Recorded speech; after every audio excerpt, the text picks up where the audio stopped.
Dentre as questões levantadas pelos jovens das diversas representatividades a nível da cidade de Mucuba, presentes no diálogo com a juventude havido no sábado findo na cidade com o mesmo nome, destaca-se a ausência da divulgação das oportunidades de financiamento às iniciativas de jovens, incongruência no corpo de júri nos concursos afins, entre outras constatações. É muito melhor que existe transparência, em que alguém diz, Abel, desta forma você tem 5. E outro diz, você tem 10. E eu na minha mente começo a calar, 5, 5. Quando sai o resultado eu consigo ver que não. Se o doutor Malango disse que eu teve 7. E aqui estou a ver 3. Então tem que existir transparência. Na primeira vez, na segunda vez não houve transparência. Eu posso passar para a fase provincial, mas porque existe alguém que não precisa que eu vou para lá por um ponto de interrogação, não vou. Tem até o caso do jovem Yuran Carlos, representante da Escola Secundária Geral de Mucuba, que para além de lançar duras críticas aos dirigentes, começou por atribuir a culpa à própria juventude, que segundo entende, a juventude atual tem uma mentalidade podre, isso porque está focada em coisas fúteis, no caso concreto, a imediatez, e falou ainda do envolvimento de jovens de Mucuba em crimes, tal como em crimes cibernéticos, por aqui vulgarmente conhecidos por badueiros. A princípio, os jovens são negligentes, porque nenhum deles se preocupa em saber quais são as oportunidades que existem para o futuro dele. Por que é que todos acreditam aqui? Eu creio que em Mucuba existiu uma mentalidade muito podre para todos os jovens. Mas os jovens de hoje eles não se preocupam em estudar, em trabalhar, porque eles puseram uma mentalidade podre, que é Badu. Desde que isso surgiu, vulgarmente chama-se assim, desde que surgiu não há nenhum jovem que se preocupa com a escola. Badu é cybercrime, porque como é que os jovens fazem? É burla.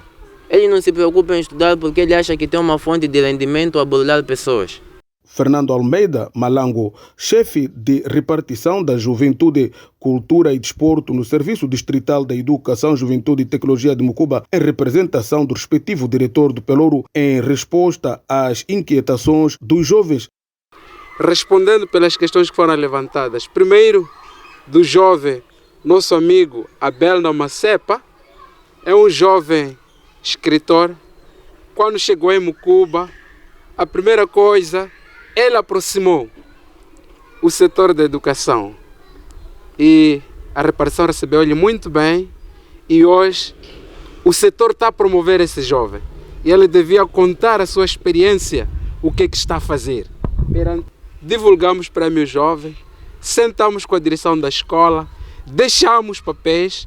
É verdade que nossos jovens não têm o espírito de ter curiosidade e ser informado.